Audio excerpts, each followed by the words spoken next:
Hi, my name's Stephanie, and I'm going to give you a self-portrait on my role as a community learning and development worker.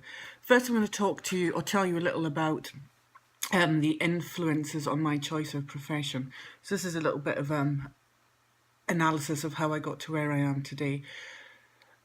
It all really started when I was in high school and I did a work placement working in a nursing home. So working with people, which I thoroughly enjoyed, and I particularly enjoyed the healthcare aspect of that. After leaving school, I went on to study health and social care at college and carried on health-related, social care-related jobs. I worked in a variety of care roles in home care settings, nursing homes, hospitals, before deciding to go to university. I went to Napier University in Edinburgh for an open day and was considering at that point nursing. But not long before that happened, the roles in hospitals, the shifts had been changed to 12-hour shifts a day or night shift.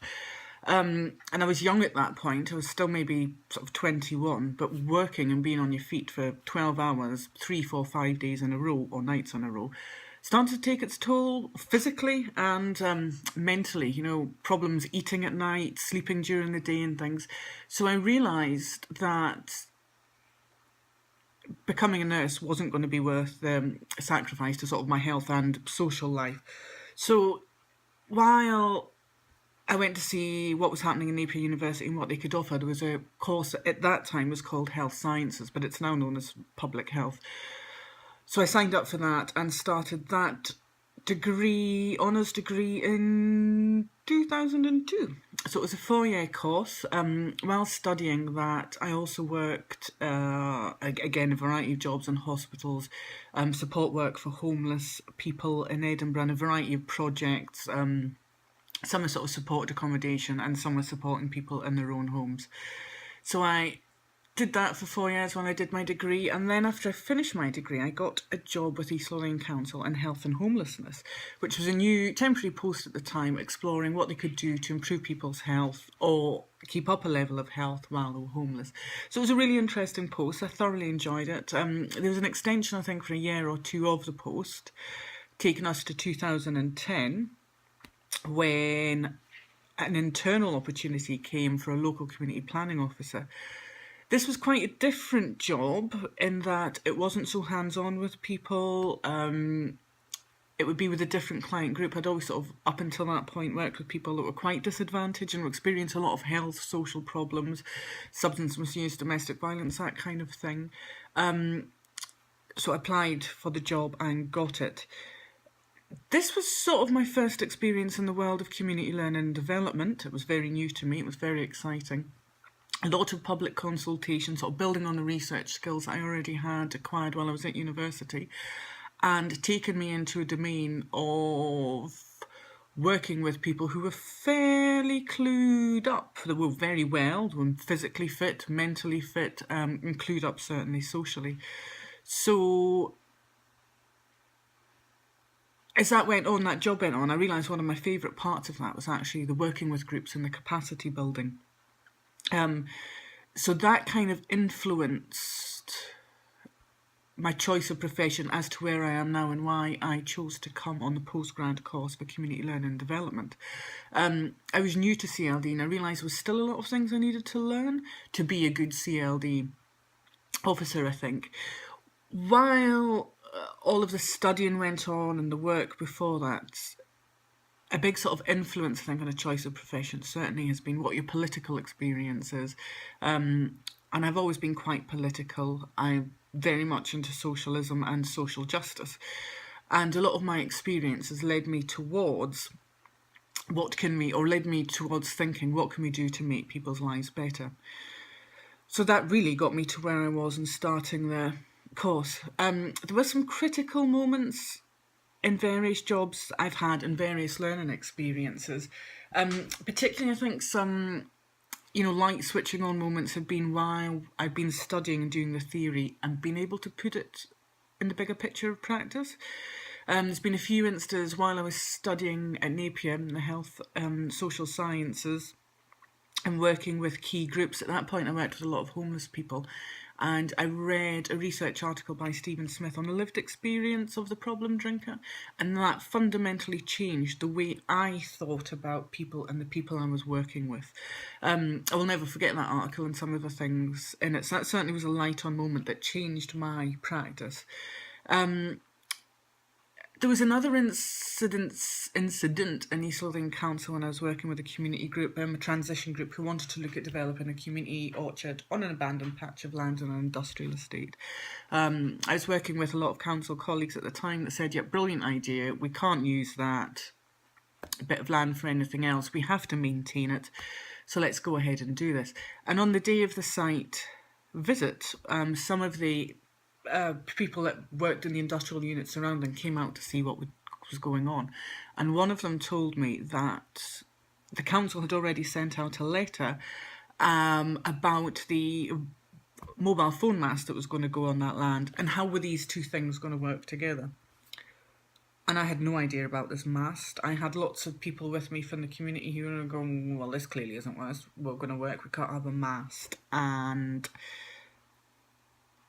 at an orchard at the same place. It kind of conflicts on that whole environmental aspect and reason for it. So the first thing I felt from that is really angry and embarrassed that I'd spoke to planning. They'd never mentioned this mast. They'd got a tiny sum of money from the phone company to put this mast there, and it totally thwarted what I'd been spending months working with this group on. So it was a critical moment in terms of sort of personal development, because I thought rather I could be angry about this and throw the toys out the pram, or I could go and speak to planning, talk about the issues, talk about my role as a CLD officer and what I was trying to support this group to do, which I did. It was very constructive. We couldn't stop the mass going on there. That happened, and we had to sort of give up on the idea of an orchard on that patch of land, but it shaped the way I work, because from now on, from the very start of any project or idea, I speak to lots of people in different council departments, and not just one person but two, because somebody might know something else, and so to make sure that wherever we can limit any sort of embarrassing moments again, or any sort of getting the community's hopes up only to have them dashed again. There's other aspects, I think, on sort of critical moments in my development have been the change of model for community planning or local community planning. When I first started this job, the model was developed and delivered in partnership with the SNP administration at that time. Their focus was very much on regeneration. We had no budgets. We just had two lower level council officers doing the job of local community planning officers in 3 wards at that time. We changed administration, so we've now got a Conservative and Labour coalition who changed the model to area management and area partnership, so focused on the area. And that's changed quite significantly my job and what I do. And it's been quite critical, I think, in terms of learning and development, thinking about, we have this model, it's working well, it's changed my role, and how can I make that change be a good thing rather than what am I going to do now? And somebody else has taken over an aspect of my jobs and things. So it's been quite useful finishing off this post-grad, because it's made me think differently about what we need to do to ensure that communities' needs are being met by a local authority. And I think what's came out of the inquiring practice module before in the practitioner inquiry session that we held was that actually the focus needs to be on changing service managers' attitudes. So it's all been very good. There have been sort of quite critical moments recently and all very positive. An analysis of the learning process has been, we looked in the first assignment for this course at sort of how you learnt, and I realised from that I like sort of things that aid my memory. If I'm doing presentations and things, I like things that are quite visual, because it sort of helps me remember. I'm not particularly good at remembering conversations unless I make notes, or unless I think about the conversation that I had with the person, what were they wearing, what room were we in, what was the weather like outside, and all that kind of thing to take me back to that place. So it was quite useful identifying those things as a method of learning for me. Definitely, as I mentioned on before, the practice and theory at the same time is really, really important as an aid to learning. reading the theory as you're going out and do your daily job really sort of embeds it, makes you think about what you're doing and how you could improvement. So I think that's a really strong point of learning, is doing the two in hand. I think it's always good to keep up that professional development because you're always being stimulated to think about why it is you're doing what you do. There's a thing about, having conversations with colleagues and taking new opportunities. Part of the learning process as part of this course has been doing things I wouldn't normally do and working with people that I wouldn't normally work with. But to do that, you need people that are willing to have you there as a learner. And they're fairly sort of 10 a penny, obviously, in CLD departments, but not so much in others. So you have to establish those relationships, have the conversations long before you ever say, do you mind if, or what are your thoughts around doing this? So it's, as a learning process, it's about making the contact and getting the right people on board and on side. Another side, I think, of learning processes is taking that time to read what's good practice, what research is coming out, what's the legislation saying, how is it going to relate to your job, what do you need to be thinking about to make sure that you do deliver good and quality services for communities. So I think learning processes, keeping up to date and taking opportunities, whatever they may be presented, or however they may be presented. I'm just going to spend a few minutes now sort of reflecting on professional identity. I'm not going to use any of the models that we know that exist, Gibbs or Brookfields or anything for this, because I just really want to quite touch on the sort of the value base I think you have as a CLD worker, your beliefs and your values and that kind of thing to do the job you do.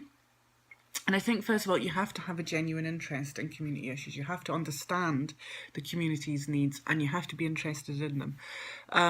There's a lot of things that arise, issues in the community that you have to have a knowledge of to be able to support those groups to do, and you have to understand where they're coming from and why it's important to them, even if it may seem like quite a small issue or problem to other people. You certainly need good people and good communication skills. And I think something that I've developed a lot with this course is the car park conversations, the general chit-chat before it ever leads to anything solid or conclusive. If you go into a meeting with people you don't know and you want actions and you want outcomes, you've got a very short time to establish that relationship. They don't know you, they don't know your motives. Why are they going to get on board with this? So before you call that meeting, spend 15 minutes on the phone, pop in and see them, make those connections before. And that, I think, is about a value base and understanding and appreciating people. You know, you aren't always going to get cooperation in the first instance, so spend time getting to know those people. I think you have to have a sense of social justice and fairness to be good at what you do in community learn and develop. You have to see that things aren't equal and what can you do to change things. How can you work with people constructively to do that?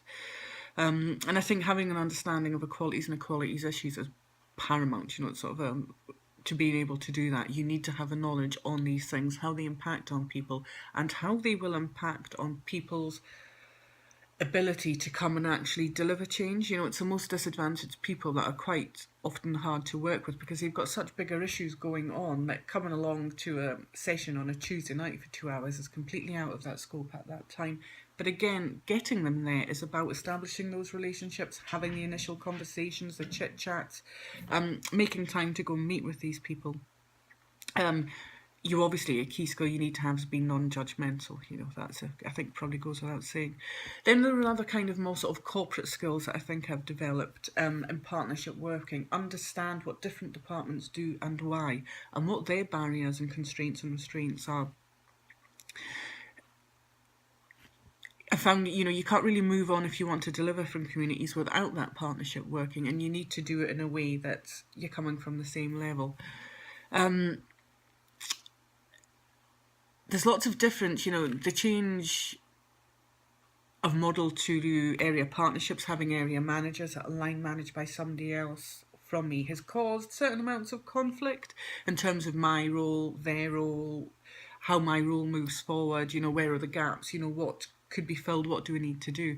And that's been sort of quite a challenge, and there has been points of conflict with it, but I think the key thing is to keep in mind you're doing this for the communities, so what are they going to benefit from you? And I think that sort of light on moment working with service managers is where that needs to go. Sort of as a conclusion to professional identities, I think there is, or my professional identity, I know what my strengths are. I've developed a lot of things, and I think there's sort of key things that I could develop now by thinking, how am I going to work constructively with service managers to deliver change? I'm taking on board, there are good examples out there. East Ayrshire's Vibrant Communities model, for example, is very good, and that has happened because a head of service actually had a vision and has been able to communicate that and take lots of different departments from the council on board on that journey to deliver with communities, not to, with communities. And I'll be keeping that in mind as I take this work forward. And I think that's it. We're going to actually go on and look now at the development plan, and hopefully show in the following sections of this Prezi how we've met all of those things we identified in the development plan through certain projects that have been delivered. At the end of this Prezi, there'll be another very short reflection around what we've learnt from here. Okay, thank you. Bye-bye.